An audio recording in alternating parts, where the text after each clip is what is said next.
Bismillahirrahmanirrahim. Assalamualaikum warahmatullahi wabarakatuh. Hai teman-teman semuanya, kembali lagi di channel aku. Nah, kali ini aku mau share pengimbasan program Guru Belajar dan Berbagi seri Semangat Guru Kemampuan Non-Teknis dalam Adaptasi Teknologi. Buat teman-teman yang ingin mengikuti program pelatihan ini, bisa langsung cek di akun CPKB ya. Selain BIMTEK ini, di sana juga terdapat banyak pelatihan lain dengan materi yang menarik untuk diikuti. Oke teman-teman, langsung aja ya. Dalam program belajar kali ini, kita akan belajar 6 seri pembelajaran. Yang pertama yaitu resilience, tangguh dan teknologi, critical thinking, berpikir kritis dan teknologi, creativity, konten dan teknik penceritaan, communication, komunikasi efektif, empowered teacher, penerapan kelas campuran, dan terakhir collaboration, kolaborasi dan dampak. Nah, tujuan dari program belajar ini adalah program pembelajaran yang dirancang untuk memberikan pembekalan kemampuan non-teknis bagi para guru dalam proses adaptasi teknologi pendidikan yang terus berjalan.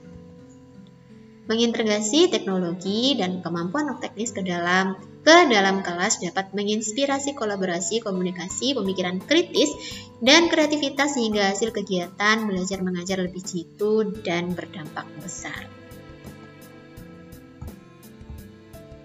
Dalam materi pertama, resilience, tangguh, dan teknologi. Nah, ini akan dibawakan oleh Adi Respati, Kepala Program Tekno Edu Websys for Edu.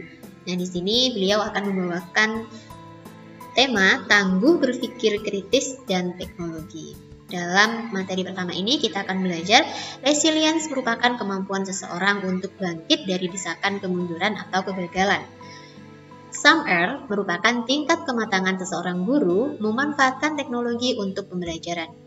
SUMR adalah singkatan dari substitution, augmentation, modification, dan redefinition. Yang keempat, hubungan SUMR dengan resilience. Mengetahui SUMR memberikan gambaran kita harus seberapa resilience. Nah, jadi resilience dan SUMR ini saling berkaitan ya, teman-teman. Tingkat penggunaan teknologi dalam SUMR.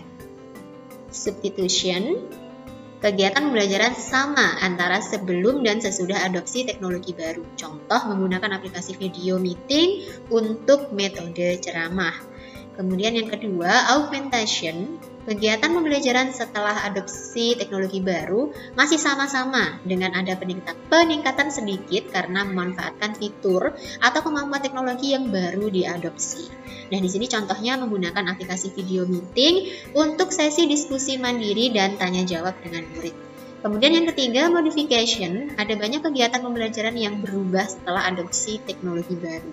Contoh, penggunaan aplikasi video meeting untuk murid-murid saya bisa bertemu dengan para pakar dan membawa murid saya keluar kelas melalui field trip virtual. Kemudian yang terakhir, redefinition, setelah adopsi teknologi baru, kegiatan belajar sangat berbeda dan tidak bisa diselenggarakan tanpa teknologi yang baru diadopsi. Contohnya menggunakan aplikasi video meeting untuk murid-murid mengadakan festival webinar, proyek pameran, dan atau pentas virtual. Oke, lanjut ya. Ke materi yang kedua yaitu critical thinking, berpikir kritis dan teknologi. Nah, di sini masih dibawakan oleh Adi Respati sebagai pematerinya dengan tema critical thinking, berpikir kritis dan teknologi. Materi-materi yang akan kita pelajari yaitu berpikir kritis, memutuskan apakah menerima, menolak, atau menunda suatu pernyataan. Produk berpikir kritis yaitu berupa penilaian dan keyakinan. Yang ketiga, peran berpikir kritis dalam praktek e-learning, yakni berpikir kritis adalah prasyarat student-centered learning. Student-centered learning adalah prasyarat e-learning yang efektif. Nah, jadi saling berkaitan ya, teman-teman. Kemudian yang keempat, hubungan antara berpikir kritis dengan praktek saya sadar, saya berpikir. SSSP. SSSP adalah pemasan untuk siap berpikir kritis. Tujuan utama pernyataan saya menjadi sadar adalah untuk melatih ketajaman dan keterbukaan pikiran dalam observasi. Tujuan utama pernyataan saya jadi terpikir adalah untuk melatih ketajaman dan keterbukaan pikiran dalam insight. Jadi hampir sama ya teman-teman, tapi aplikasinya berbeda. Saya menjadi sadar itu observasi, kemudian kalau saya jadi terpikir itu adalah insight. Oke, kita masuk ke materi 3, creativity, konten, dan teknik penceritaan. Di sini akan dibawakan oleh pemateri Edward Suhardi, produser, sutradara, dan pakar storytelling. Wah, ini materinya keren banget nih. Konten dan teknik penceritaan ya. Di sini teman-teman yang berminat di bidang per-YouTubean atau bikin konten dan sebagainya, ini sangat recommended untuk mengikuti materi dari Pak Edward Suhardi. Jadi banyak ilmu yang bisa kita pelajari tentang penggarapan konten-konten yang bisa kita share di YouTube. Oke. Nah, di sini kita belajar satu, kemampuan bercerita adalah kesanggupan atau kekuatan yang dimiliki oleh individu untuk menyampaikan gagasan atau ide secara lisan maupun tulisan yang mengisahkan tentang perbuatan, pengalaman, atau kejadian. Kemudian yang kedua, konten adalah segala bentuk komunikasi, terutama audio visual, yang berisi sebuah informasi, hiburan, atau ajakan. Kemudian yang ketiga, tahapan untuk membuat konten, membuat rencana, mengeksekusi, dan memasarkan. Ini adalah tahapan-tahapan dalam membuat konten ya. Membuat rencana, mengeksekusi, dan memasarkan. Keempat, 3 komponen utama dalam membuat konten itu mengerti persis apa masalahnya, apa solusi paling tepat, dan siapa pemirsanya. Nah, ini penting ya. Ketika kita membuat konten untuk kita upload di YouTube, kita harus tahu apa sih sebenarnya masalah yang kita bahas di konten itu, kemudian solusi dari masalah itu, dan ke siapa kita tujukan konten tersebut. Itu penting untuk difikirkan di sini ya. Kemudian 3 kunci dalam eksekusi konten adalah impact, communication, persuasion. Pertanyaan validasi dalam proses pembuatan konten, apakah konten ini menarik? Apakah konten ini informatif? Apakah konten ini membuat orang lain menjadi peduli? Nah, kalau konten yang kita buat itu menarik, kemudian informatif, dan membuat orang lain peduli, maka konten kita bagus untuk kita tayangkan. Seperti itu ya teman-teman. Kemudian lanjut, masih di materi 3 ya. Oke, yang pertama kelebihan teknik penceritaan ya, ini cerita mudah diingat, cerita membangun hubungan, cerita dapat mengakomodir berbagai tipe murid. Jeremy Burnham menunjukkan bahwa fakta 20 kali lebih mungkin diingat jika itu adalah bagian dari sebuah cerita. Nah, jadi ketika fakta itu adalah bagian dari cerita, itu lebih mungkin untuk diingat ya teman-teman dibandingkan fakta yang terjadi secara langsung. Maksudnya fakta yang di luar cerita. Oke. Yang ketiga, hook secara literal dapat diartikan sebagai pengait. Dalam teknik penceritaan, hook adalah elemen yang dapat menarik penonton untuk terus mengikuti cerita yang akan disampaikan. Kelima, hook berfungsi membuat penonton melihat ke depan dalam beberapa cara sehingga mereka akan penasaran dan secara sukarela meneruskan untuk melihat konten yang kita sajikan. Struktur 3 babak merupakan struktur dasar yang digunakan dalam penulisan drama, film, dan penceritaan. Struktur 3 babak terdiri dari eksposisi, perkenalan, konflik, ada masalah, dan resolusi, masalah teratasi. Nah, jadi 3 poin ya, perkenalan, kemudian timbul masalah, kemudian ada solusi dari masalah tersebut. Kemudian konflik dan resolusi dapat membuat sebuah konten yang diciptakan menjadi seru. Materi yang keempat, communication, komunikasi efektif, akan disampaikan oleh Kak Vena Anissa dan Fit Kavi, konsultan dan pelatih komunikasi pendiri VNV Communication, dengan tema komunikasi efektif. Ini menarik sekali teman-teman di sini. Nah, kita akan belajar komunikasi efektif adalah proses pertukaran ide, pemikiran, pengetahuan, dan informasi yang disajikan dengan cara yang paling dipahami oleh penerima sehingga tujuan atau niat dapat terpenuhi dengan sebaik mungkin. Kemudian komunikasi yang efektif mencangkup keterampilan komunikasi verbal dan nonverbal, mendengarkan dengan penuh perhatian, kemampuan untuk memahami dan mengendalikan emosi, dan mengolah stres. Kemudian komunikasi efektif tercapai ketika pesan yang disampaikan dapat dimengerti oleh lawan bicara. Komunikasi efektif harus terjadi dalam 2 arah yang berarti pemberi pesan berbicara, mendengarkan dan mengerti lawan bicara. Tujuan mendengar lawan bicara adalah untuk mengerti lawan bicara. Faktor utama untuk memahami lawan bicara dalam komunikasi sehingga terciptanya sebuah hubungan yang baik adalah empati. Komunikasi secara langsung maupun virtual dapat tercipta dengan membina hubungan baik, membagikan informasi, saling mendengar, dan saling mengerti. Komunikasi efektif untuk membina hubungan yang baik berdasarkan teori non-violence communication, NVC.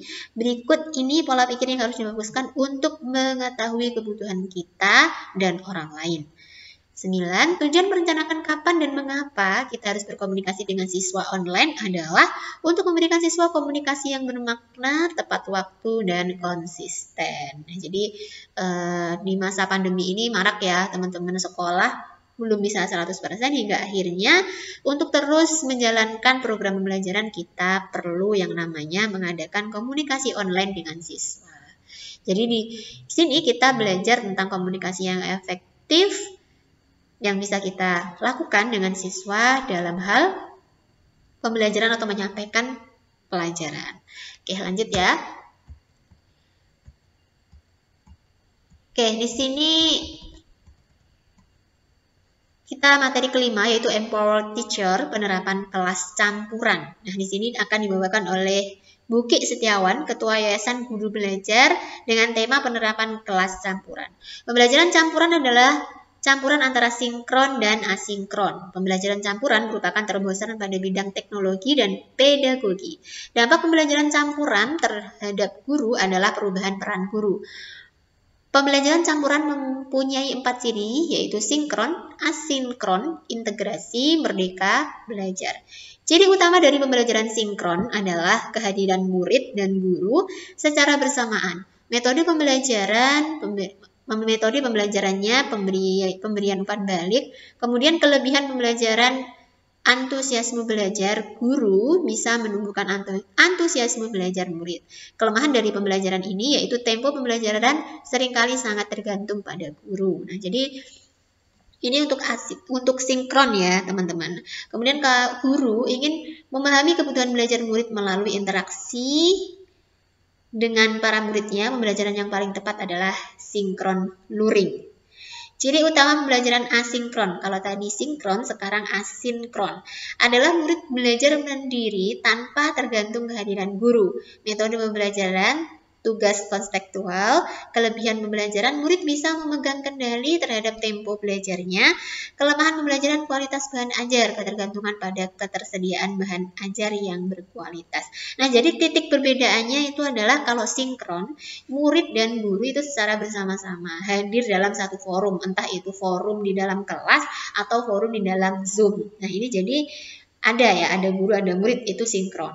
Kemudian kalau yang asinkron itu murid dan guru itu tidak hadir secara bersama-sama, tidak dalam satu ruang.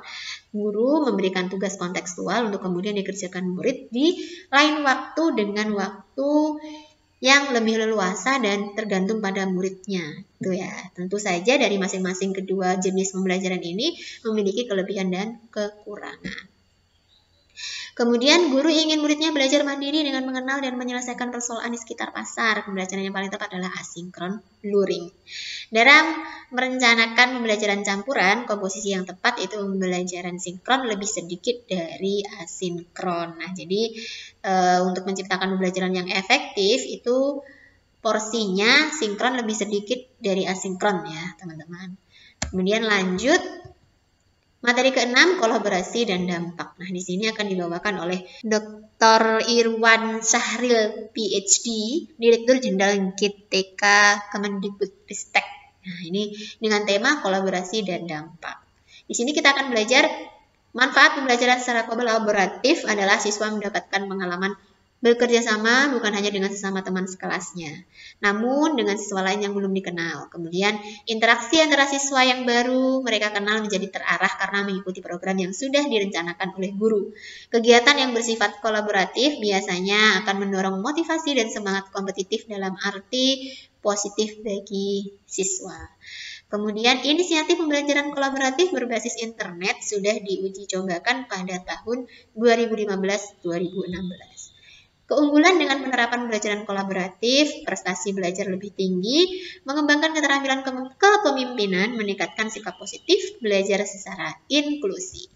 Kemudian keterampilan kolaborasi menjadi salah satu dari 4 keterampilan abad 21 yang dirumuskan UNESCO yang dikenal dengan sebutan 4C, yaitu critical thinking, communication, creativity, dan collaboration.